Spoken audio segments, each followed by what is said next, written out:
할렐루야. 오늘 다니엘 12장 1절에서 4절까지 말씀을 함께 봤습니다. 오늘 말씀의 제목을 지혜 있는 자라고 정했습니다. 오늘 읽은 이 다니엘 12장의 말씀은 마지막 때, 세상의 끝날이 올 때 직전에 일어날 사건을 하나님이 다니엘에게 말씀해 주고 있습니다. 이 마지막 때에 일어날 일과 그 마지막 때에 구원받을 자가 누구인지 오늘 본문을 통해서 우리에게 분명하게 말씀하고 있습니다. 오늘 이 말씀을 통해서 우리 모든 성도님들의 삶이 마지막 때를 분명히 깨달아 아시고 말씀을 믿고 여호와의 말씀에 순종하는 지혜 있는 자가 되셔서 하나님 나라의 구원받는 귀한 축복의 삶이 되시길 주님의 이름으로 축원합니다. 오늘 읽진 않았지만 다니엘 10장부터 계속해서 하나님이 다니엘에게 환상을 보여주시고 다니엘이 기도하고 그 환상에 대한 해석을 주시는 가운데 큰 전쟁에 대한 이야기를 말씀하셨습니다. 그리고 특별히 오늘은 읽진 않았지만 다니엘 11장 36절부터 45절까지는 이 큰 전쟁의 마지막 그 전쟁을 일으키는 왕에 대한 이야기를 하나님이 해주고 있습니다. 학자들이 여러 견해들을 이야기합니다. 그런데 공통적으로 인정하는 것 어떤 것이냐면 이 마지막 큰 전쟁을 일으키는 왕은 지난번에 말씀을 드렸지만 이 북방 왕 셀류커스 왕조의 안티오쿠스 4세 그런 사람이 있습니다. 그 사람이 이 11장 36절부터 45절까지 기록되어 있는 마지막 큰 전쟁을 일으키는 왕으로 인정을 하고 있습니다. 그런데 그 이야기를 하면서 오늘 읽은 12장 1절에 하나님이 이런 말씀을 합니다. 그때에 그 마지막 때 그 안티오쿠스 4세 왕이 일어나서 큰 전쟁이 일으키는 그때에 미가엘이 일어날 거고 또 환란이 있으며 개국 이래로 그때까지 없던 환란이 일어날 거다라는 말씀을 합니다.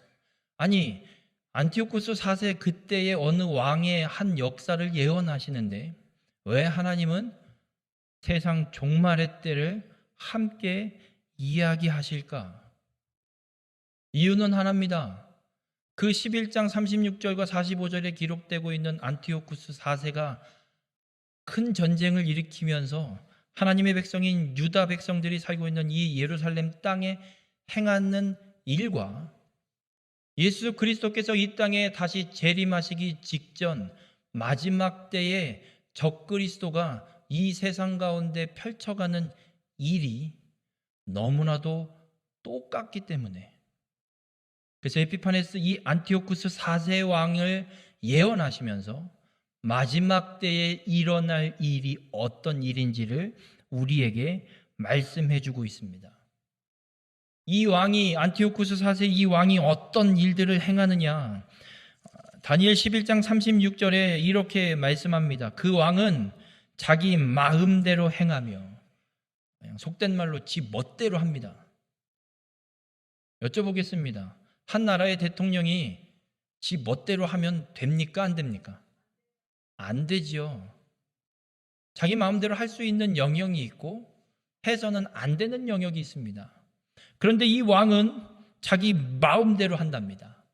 그리고 이렇게 이야기합니다. 스스로 높여 모든 신보다 크다 하며 스스로를 높여서 모든 신들보다 자신이 크다고 합니다. 그래서 자신의 이름을 이렇게 정해요. 에피파네스. 신의 현현, 신의 현신, 신의 나타남이라는 뜻의 단어로 자기 이름을 만들어버려요. 이 얘기죠. 내가 신이다. 나를 따르라. 그리고 이렇게 또 행합니다. 비상한 말로 신들의 신을 대적합니다.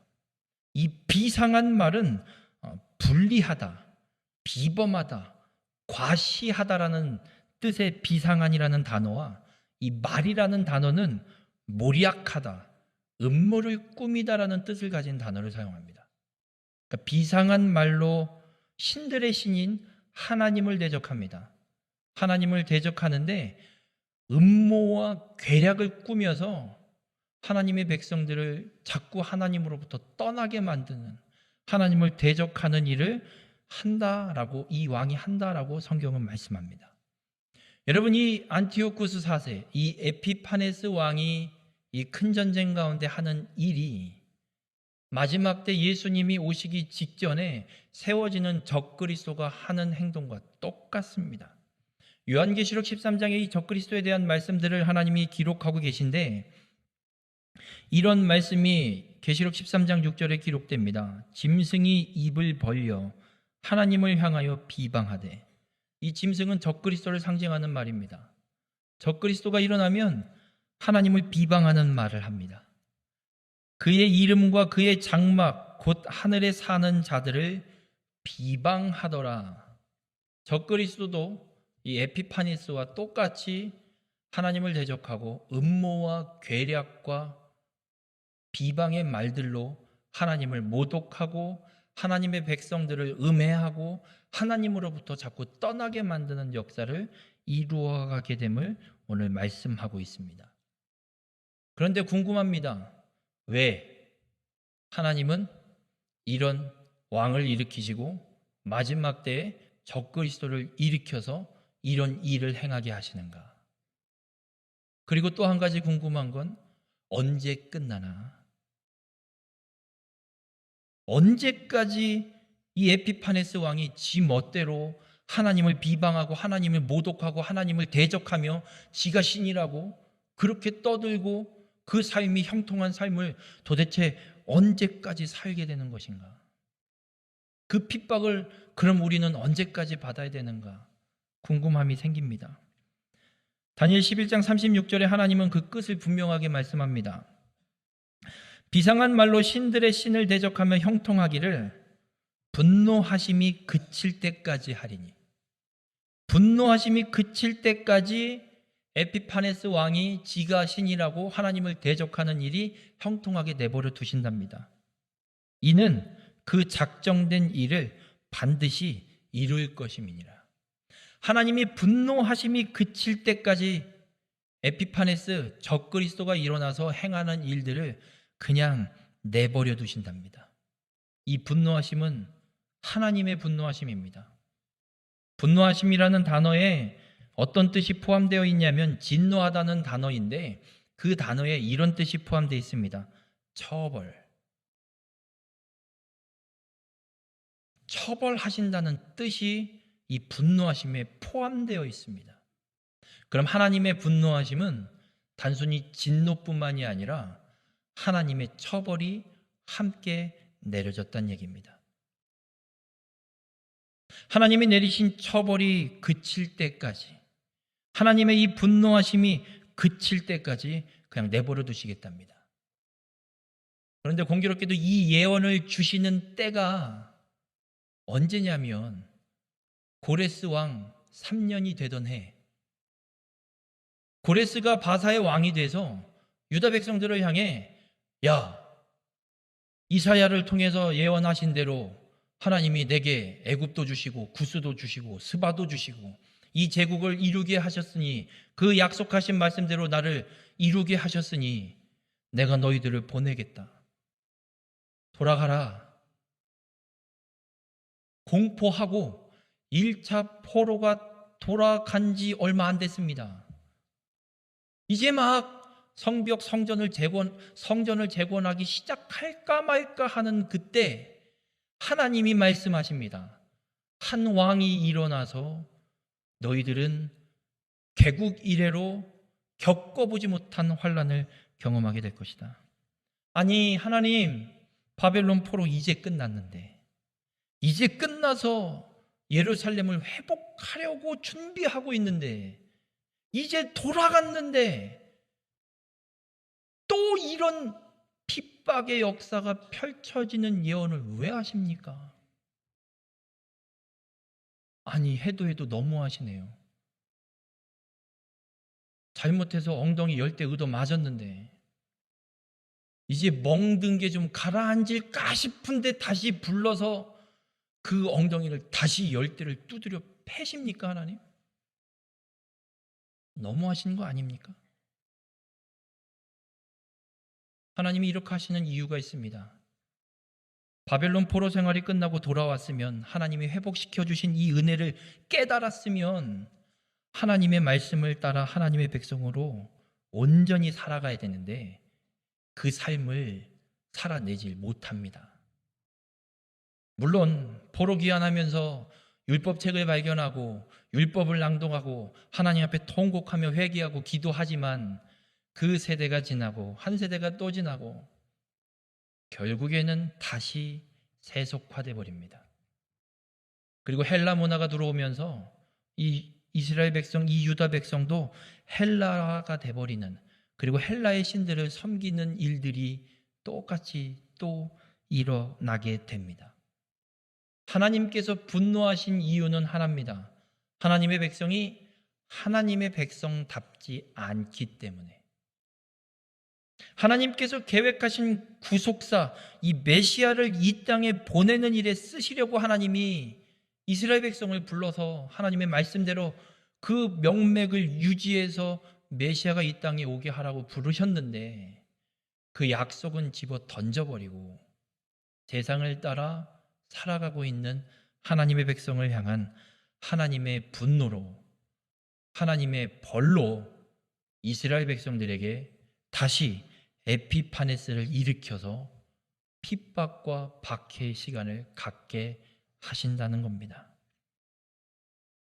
언제까지 내버려 두실까요? 하나님의 분노하심이 그칠 때까지. 하나님의 분노하심이 그친다는 얘기는 하나님의 공의가 찼다는 얘기입니다. 하나님의 말씀대로 하나님이 행하시는 일이 다 이루어지는 시간이 하나님의 분노가 그치는 시간임을 말씀합니다. 이게 어떤 의미냐면 하나님께서 애굽의 노예로 살고 있던 이스라엘 백성들을 애굽에서 구원하십니다. 그리고 약속의 땅으로 하나님이 인도해 가시는 여정을 펼쳐 가십니다. 그런데 시내산에서 율법을 받고 이들이 길을 떠나서 가데스 바네라는 도시에 도착했을 때 하나님의 말씀대로 12명의 정탐꾼을 40일 동안 가나안 땅 정탐을 시킵니다. 정탐을 하고 와서 돌아와서 보고할 때 똑같이 보고합니다. 하나님이 말씀하신 대로 적과 꿀이 흐르는 땅이 맞습니다. 하나님이 말씀하신 말씀을 사실인 걸 분명히 확인하고 왔습니다. 적과 꿀이 흐르는 땅, 포도송이를 두 사람이 함께 매야 될 정도로 엄청난 기름진 땅, 그걸 먹고 산 사람들이라서 그런지 거인 같은 안압자손까지 볼 정도로 그만큼 강대한 사람들, 그 기름진 땅에 사는 사람들까지도 보고 와서 보고했는데 그 중에 10명이 이렇게 이야기합니다. 못 가. 맞는데 못 간다고. 가긴 어딜 가, 거기를 갔다 우리 다 죽습니다. 그러면서 모세에게 핀잔합니다. 몇 자리가 없어서 우리 여기까지 끌고 나왔니? 저것들 죽여버리고 지도자를 다시 세워서 우리끼리 애굽으로 돌아갑시다. 이 소리까지 합니다. 그때 하나님이 이들의 죄, 하나님을 믿지 않은 이 불신앙의 죄 때문에 이런 벌을 출애굽기 14장 33절에 말씀합니다. 너희의 자녀들은 너희 반역한 죄를 지고 너희 시체가 광야에서 소멸되기까지 40년을 광야에서 방황하는 자가 되리라. 하나님이 말씀하십니다. 정탐한 하루를 1년으로 40년간 광야 생활을 하되 출애굽 1세대들은 광야에서 다 죽게 될 것이고 그 죄 때문에 너희의 자녀들 2세대들이 40년 동안 광야를 걸으면서 1세대들의 죽어나가는 시체를 짊어지고 다닐 것이다. 광야 40년의 세월은 출애굽 1세대들이 하나님을 믿지 않은 불신앙의 죄 때문에 그 죄값으로 하나님이 처벌하시는 하나님의 공의가 찬 시간이었습니다. 또 유다 백성들이 바벨론의 포로로 70년간 살게 됩니다. 유다가 멸망하고 바벨론의 포로로 끌려오는 이유가 있습니다. 이유는 하나님을 섬기지 않고 우상을 숭배한 우상 숭배 때문에 그렇습니다. 이 우상 숭배죄에 대해서 출애굽기 20장의 십계명을 말씀하시면서 5절에 이런 말씀을 합니다. 나를 미워하는 자의 죄를 갚되 아버지로부터 아들에게로 3, 4대까지 이르게 하거니와. 우상을 만들어 놓고 어떤 형상을 만들어 놓고 그것에게 절하는 자, 우상을 숭배하는 자, 그건 하나님을 미워하는 자이기 때문에 그 죄를 하나님이 갚으신답니다. 얼마나 갚느냐? 아버지로부터 아들에게로 3, 4대까지. 여러분, 우상 숭배죄는 내가 끊는다고 한순간에 끊어지지 않습니다. 하나님이 죄를 물으십니다. 3, 4대 이르기까지 그 죄값을 물으십니다. 왜 바벨론 포로 생활이 70년인 줄 아십니까? 7년도 있고 12년도 있고 10년도 있고 40년도 있는데 왜 하필 70년? 3, 4대에 걸쳐가는 시간입니다. 바벨론의 포로로 집어넣어서 더 이상 어떤 신도 섬기지 못하게 만드시는 하나님. 강제로 우상을 더 이상 섬길 수 없는 그 바벨론의 포로로 70년을 집어넣어 놓으시고 우상을 섬긴 죄값을 하나님이 물으시고 처벌하시고 갚으시는 겁니다. 적그리스도 에피파네스가 일어나서 그들이 하나님의 백성들을 핍박하고 환난을 일으키는 때가 언제까지냐? 하나님의 이 공의가 찰 때까지입니다. 믿으시길 바랍니다. 분명한 끝은 있습니다. 영원히 적그리스도가 형통하는 것이 아니라 분명한 끝을 하나님은 말씀합니다. 다니엘 11장 45절에 이 에피파네스에 대한 말씀을 이렇게 말씀합니다. 그가 장막 궁전을 바다와 영화롭고 거룩한 산 사이에 세울 것이나 그의 종말이 이르리니 도와줄 자가 없으리라. 이집트 땅을 공격하고 돌아가다가 예루살렘에 잠시 멈춰서 장막을 칩니다. 거기에 텐트를 치고 그것을 궁전이라고 떠듭니다. 바다와 영화롭고 거룩한 산 사이가 이 유대 땅을 이야기합니다. 예루살렘 땅을 이야기합니다. 거기에 그렇게 텐트 쳐놓고 이게 궁전이라고 떠들지만 그의 종말이 이른다 말씀합니다. 영원할 것 같이 지 마음대로 지가 신이라고 하나님을 모독하며 비방하는 말로 지 마음대로 했던 이 에피파네스의 종말이 분명히 옴을 하나님이 말씀합니다. 우리 모든 성도님들, 하나님의 때가 되면 적그리스도는 무너집니다. 하나님의 때가 되면 에피파네스의 종말이 옵니다. 하나님의 때가 되면 우리의 믿음을 핍박하고 박해하는 모든 악한 세력의 종말이 옴을 믿으시길 바랍니다. 그 믿음을 갖고 어떤 환난과 핍박이 있어도 끝까지 믿음으로 견뎌내시길 주님의 이름으로 축원합니다. 마지막 때에 적그리스도가 그렇게 일어나면 본문 11절에 이렇게 말씀합니다. 환난이 있게 된다고 합니다. 환난이 있는데 어떤 환난이냐? 이는 개국 이래로 그때까지 없던 환난일 것이며, 이런 말이 생각이 납니다. 한 번도 경험해보지 않았던 세상을 만들어 드리겠습니다. 누가 했는지는 전 모르겠습니다. 적그리스도가 일어나면 한 번도 경험해 본 적 없는 환난이 일어나게 됨을 우리에게 말씀합니다.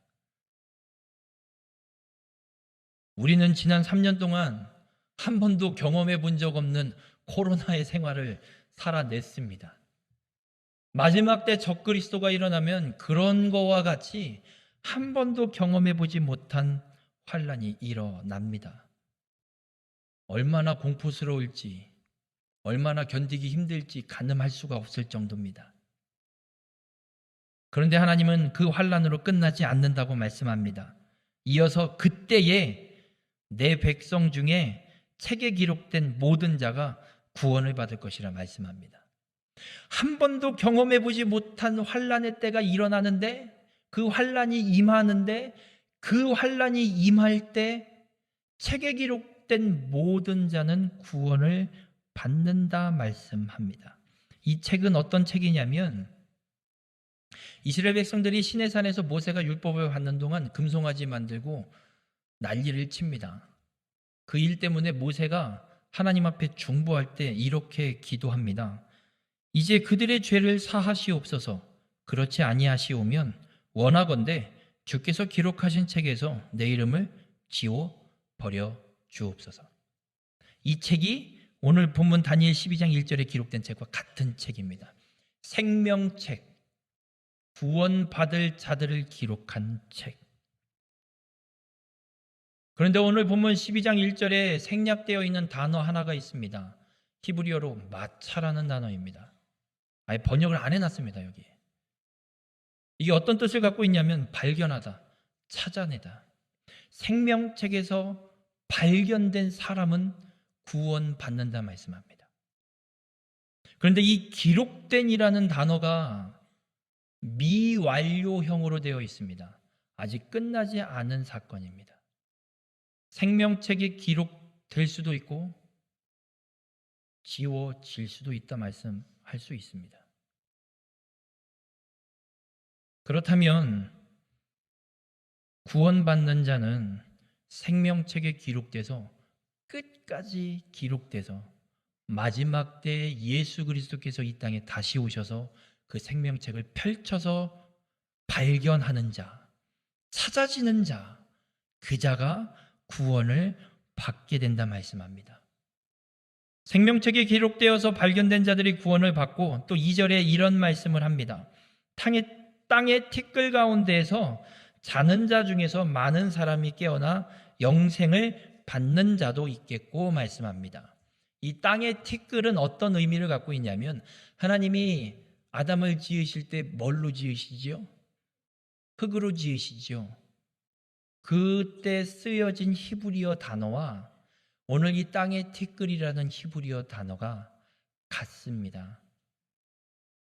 그럼 땅의 티끌 가운데 자는 자라는 건 육신은 흙에서 왔으니 흙으로 돌아갈 것이요. 죽은 자를 이야기합니다. 죽은 자 중에서도 많은 사람이 깨어나서 영생을 받는 자가 있는 반면에 수치를 당하여서 영원히 부끄러움을 당할 자도 있다 말씀합니다. 이 말씀은 이 땅의 모든 사람은 구원받든지 영원히 수치를 받든지 그 둘 중에 하나로 분류될 걸 우리에게 말씀합니다. 우리 모든 성도님들 마지막 때에 적그리스도가 일어나고 한 번도 경험해 보지 못한 환난을 당하게 될 때 구원받는 자, 끝까지 믿음을 지키는 자가 구원받게 됨을 말씀합니다. 여러분, 이 생명책에 기록된 자는 죄를 지었느냐 안 지었느냐에 따라 기록되지 않습니다. 죄를 지었느냐 안 지었느냐로 따져 묻는다면 누가 기록됩니까 여기에? 저도 기록 안 되고 여러분도 기록 안 됩니다. 그럼 어떤 기준이냐? 죄의 문제를 해결받았느냐 받지 못했느냐에 따라 생명책에 기록되거나 기록되지 않거나입니다. 죄의 문제를 해결받는 길은 오직 하나, 허물과 죄로 죽을 수밖에 없는 우리를 살리시기 위해 십자가에 못 박혀 피 흘려 죽으신 예수 그리스도를 믿는 믿음, 그 믿음으로 하나님이 은혜로 우리를 죄사하시고 구원하여 주셔서 우리의 죄의 문제가 해결됩니다. 구원받는 자는 이 예수 그리스도를 끝까지 믿는 자입니다.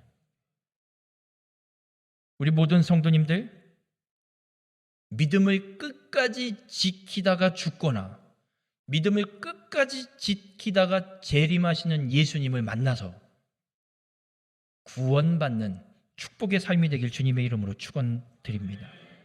생명책에 기록되어 구원받는 자에 대해서 또 3절에 하나님은 이렇게 표현합니다. 지혜 있는 자는 궁창의 빛과 같이 빛날 것이요 많은 사람을 옳은 대로 돌아오게 한 자는 별과 같이 영원토록 빛나리라.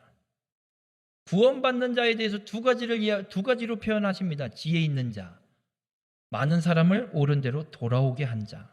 이 지혜 있는 자라는 단어는 바라보다, 마음을 향하다라는 동사에서 유래된 단어입니다.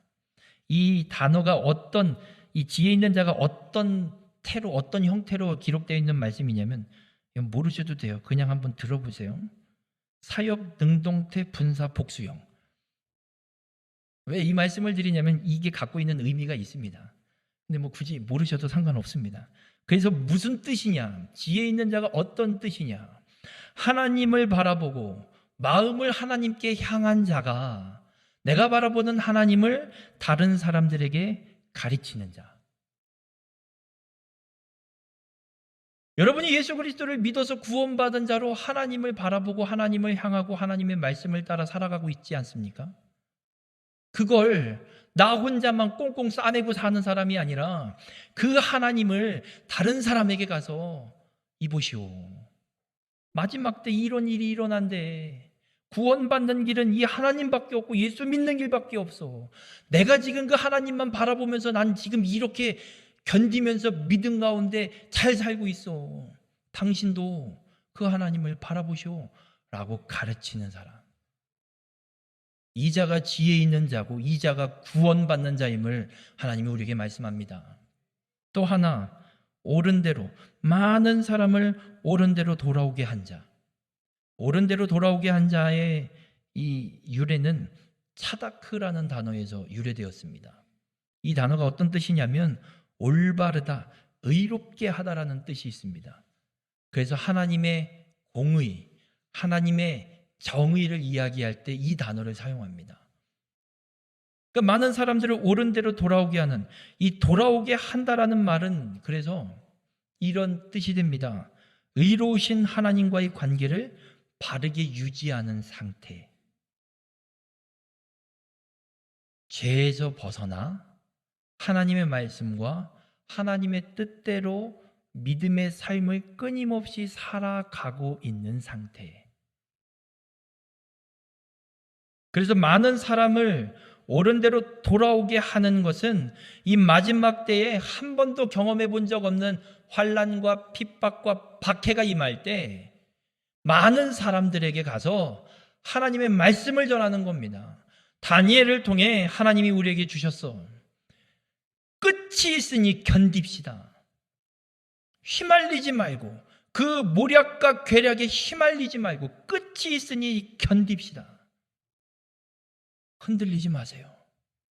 제발 하나님의 말씀을 믿고 끝까지 그 믿음을 지킵시다. 하나님과의 관계를 우리가 끝까지 지켜야 됩니다. 목에 칼이 들어와 죽을지언정 하나님과의 관계만큼은 절대 끊어져서는 안 됩니다. 라고 가르치고 전하고 붙잡아주고 이끌어줘서 하나님을 떠나지 않게 하는 사람. 이런 사람이 많은 사람을 하나님께 옳은 대로 돌아오게 하는 자고 구원받는 자라고 분명하게 말씀하고 있습니다. 우리 모든 성도님들 하나님만 바라보는 지혜 있는 자가 되시길 바랍니다. 그리고 여러분이 바라보는 그 하나님을 나가서 많은 사람에게 전해서 그들이 옳은 대로 돌아오게 하는 일에 쓰임받는 하늘의 별과 같이 영원히 빛나는 구원받은 믿음의 성도님들이 되시길 주님의 이름으로 축원합니다. 하나님께서 다니엘에게 이 마지막 때에 대한 말씀을 왜 주실까요? 다니엘의 나이가 모르긴 몰라도 80은 넘었습니다. 적게 잡아 80이고요. 보통 85세, 한 90세. 다니엘 때 일어날 일도 아니고요. 아직도 오지 않은 마지막 때 2000 몇백 년이 지났는데도 아직 성취 안 된 말씀을 왜 하나님한테 다니엘이 주시냐고요. 얼마 안 있으면 죽을 양반인데. 이유가 있습니다. 우리 교회에 지난번에 어떤 권사님이 물어보셔갖고 교적부를 검색을 해봤습니다. 70세 이상 몇 명이나 되나? 그냥 990명 등록되어 있는 인원 중에 70세 이상 200명이 넘습니다. 안 놀라시네요? 당연한가 보네요. 이제 많죠.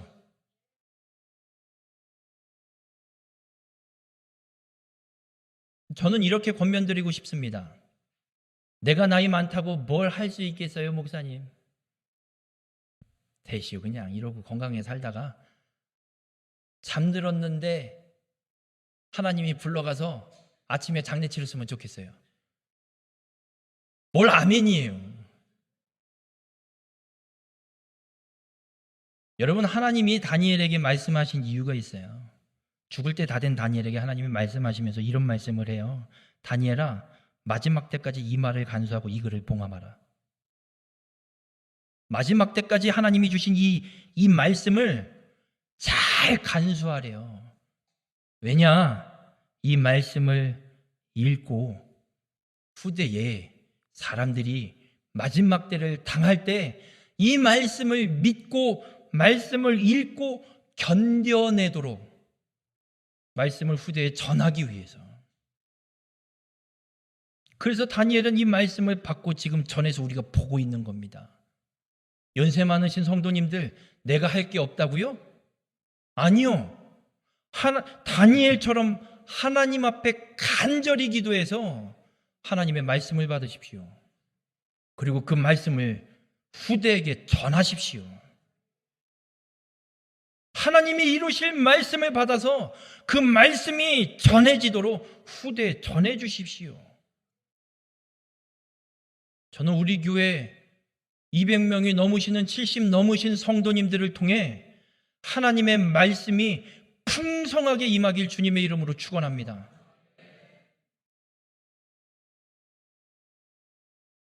하나님께서 이 다니엘에게 이 말씀을 주셔서 봉함하고 간수하게 하십니다.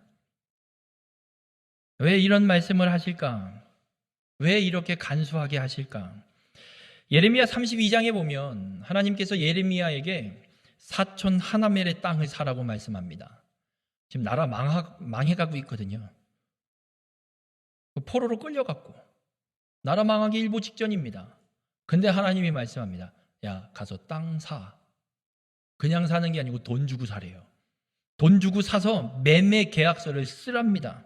그래서 매매 계약서를 써서 이 매매 계약서를 토기에 담아 오랫동안 보존하게 하라고 하나님이 예레미야 32장 14절에 말씀합니다. 왜 이런 말씀을 하실까?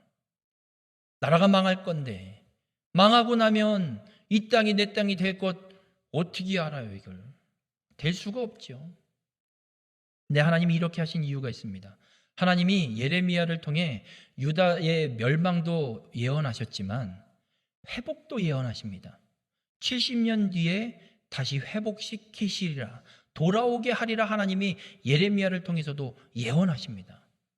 그리고 이 땅을 사서 이 증서를 오랫동안 보존하게 하셔서 바벨론의 포로로 끌려갔다가 70년 포로 생활이 끝나고 돌아온 백성들이 이 증서를 확인하게 됩니다. 아, 그때 예레미야를 통해서 말씀하셨던 그 회복의 역사, 야, 이 매매 증서를 통해서 내게 보여주시는구나. 이스라엘 백성들, 돌아온 백성들이 이 증서를 발견함으로 선지자 예레미야를 통해 주신 하나님의 예언이 성취되었음을 확인하게 됩니다. 하나님께서 다니엘에게 말씀을 주셨습니다. 에피파네스를 일으켜서 행하실 말씀을 주셔서 그대로 성취된 걸 우리가 확인하고 있습니다. 하나님의 말씀이 100% 성취될 걸 우리에게 보여주고 계십니다. 그와 동시에 마지막 때에 적그리스도가 일어나 환란이 일어나게 될 때에 대한 말씀도 우리에게 다니엘을 통해 주셨습니다. 우리는 그 말씀을 통해 하나님이 마지막 때 이 말씀대로 분명히 성취하실 것이기에 이 말씀을 믿고 견뎌내라고, 믿음을 지키라고 하나님께서 말씀을 주셔서 봉인하고 간수하고 마지막 때에 이르기까지 그 말씀을 전하라고 우리에게 주시고 있는 겁니다.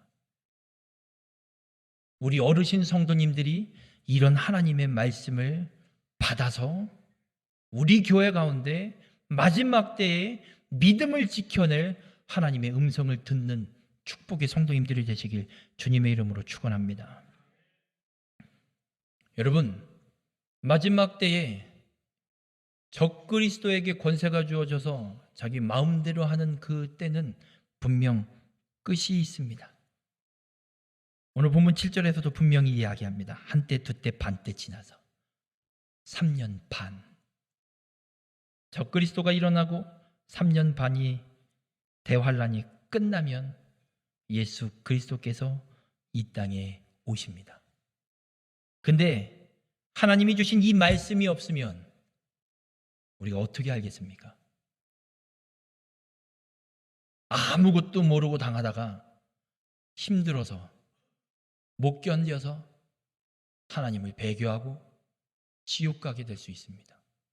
그러나 하나님이 다니엘을 통해 우리에게 말씀하셨습니다. 이 말씀을 주셔서 그 마지막 대환란의 때에 연단을 받고 스스로 정결하게 하여 희게 되어 하나님의 생명책에서 발견되는 구원받는 자가 되라고 우리에게 말씀을 주셨습니다. 우리 모든 성도님들, 하나님의 이 말씀이 우리로 마지막 때를 이기게 하심을 믿으시길 바랍니다. 이 말씀을 믿고 부여잡고 살아가서 마지막 때를 견디고 구원받는 귀한 축복의 삶이 되시길 주님의 이름으로 축원합니다. 하나님이 다니엘에게 이 말씀을 간수하고 봉함하라고 말씀하시면서 본문 4절 끝에 이렇게 말씀합니다. 지식이 더하리라. 다니엘이 말씀을 봉함하고 간수하고 마지막 때까지 전해지게 해서 그 말씀을 보는 자들에게 지식이 더하여진다 말씀합니다. 이 지식이라는 말은 야다라는 히브리어에서 유래되었습니다. 이 말은, 야다라는 말은 경험으로 알다예요. 경험해보지 않으면 모르죠. 경험하고 나면 어떤지 분명히 알아요.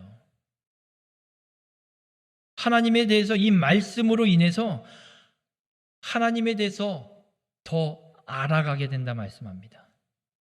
여러분, 에피파네스에 대한 하나님의 예언, 아니 세계 역사에 대한 하나님의 예언이 그대로 성취되었습니다. 아니 세계 역사가 어떻게 하나님 말씀대로 성취된 거냐 증명해보라고 물으신다면 저는 그럼 이렇게 질문하겠습니다. 그럼 세계 역사가 왜 이렇게 일어났는지 얘기해보세요. 세계 역사가 왜 이렇게 펼쳐지고 있습니까? 대답하실 수 있으십니까? 당연히 못하지요. 하나님 말씀대로 이루어지는 역사인데 어떻게 하나님 말씀을 이야기하지 않고 세계 역사를 논합니까? 하나님이 말씀하신 대로 세상 역사가 펼쳐지고 있는 걸 우리는 보고 있습니다. 성경에 예언된 다니엘을 통해서 선지자들을 통해서 예언하신 그 말씀이 정말 그대로 세계 역사 속에 다 이루어졌습니다.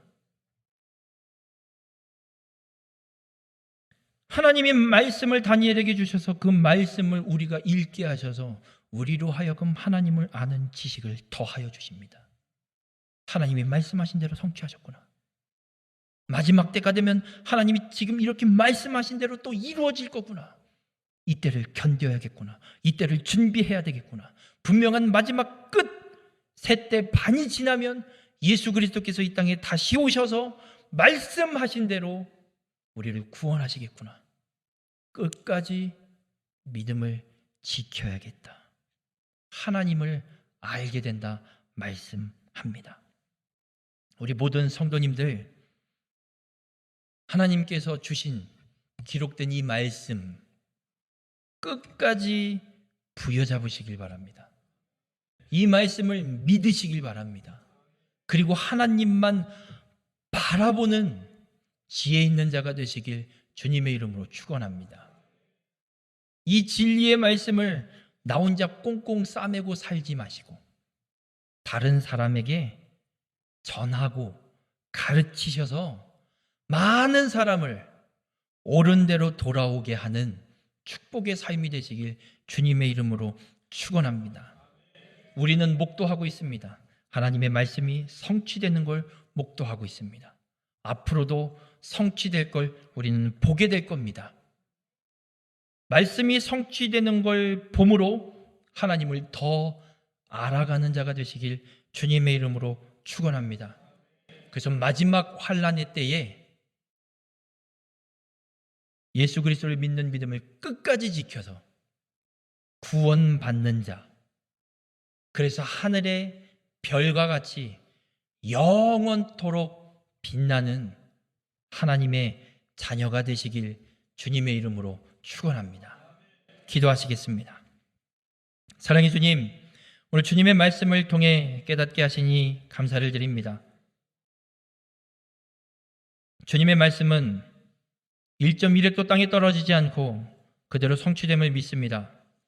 우리의 삶, 그 하나님만 온전히 믿고 그 말씀을 부여잡고 하나님의 뜻대로 행하는 믿음의 삶이 되게 인도하여 주시옵소서.